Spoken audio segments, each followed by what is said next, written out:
think the biggest takeaway was a real big picture perspective, which is the parallels of these reports, the WEO and the GFSR, with the reports that were issued in the fall of 2008, right after the global financial crisis erupted. You had these two teams literally rewriting on the fly and having to assess and project about a financial crisis, the dimensions of which were really very unclear while they were writing. I'm not saying the two crises are the same, and I think in the report they indicate exactly how they were different.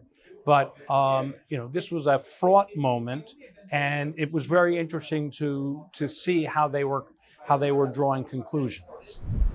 So one strong part of the outlook, and one I think was very welcome for the policy community, is the chapter on R-star, which is the econ phrase for the natural rate of interest or the equilibrium rate of interest.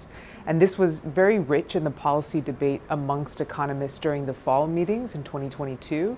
And the fact that it's now been presented so clearly and succinctly, as well as putting forth policy recommendations, has been a very welcome reception.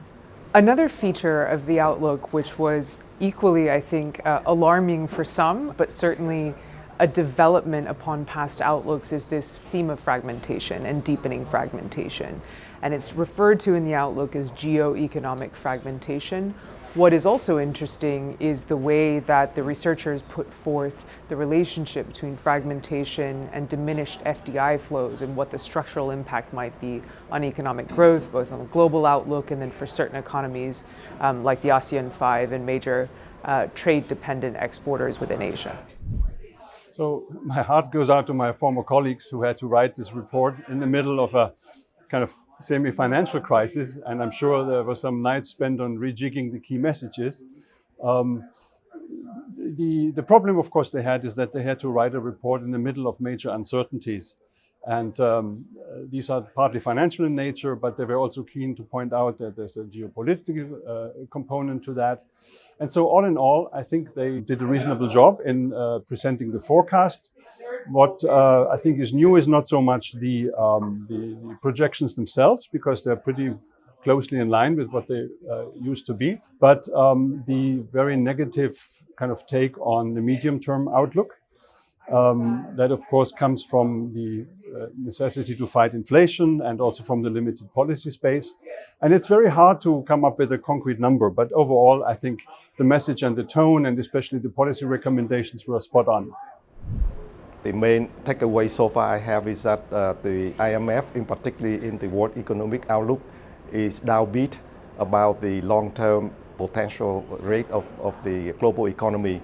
They expect about 3% in the next few years, which is slowing down from 3.9% in the first decade of this century and then 3.7% in the second decade.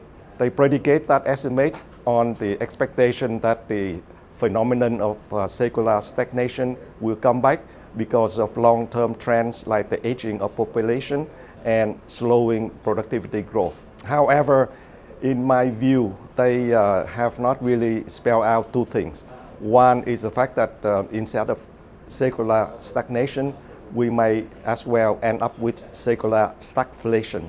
That is slow growth coupled with higher inflation. And they mentioned that in another chapter in the WEO, looking at the impact of the geopolitically driven fragmentation of the global economy, which they look at the reduction in output, but I think that they should also add and mention the boost in cost inflation, because fragmentation will raise the cost of doing business, the cost of supply to consumers, and so on and so forth. So we may end up with slow growth, low real interest rate, the way they expect, but maybe high inflation and higher nominal interest rate, which is very difficult for the authorities to deal with and will cause a lot of problem for the global economy.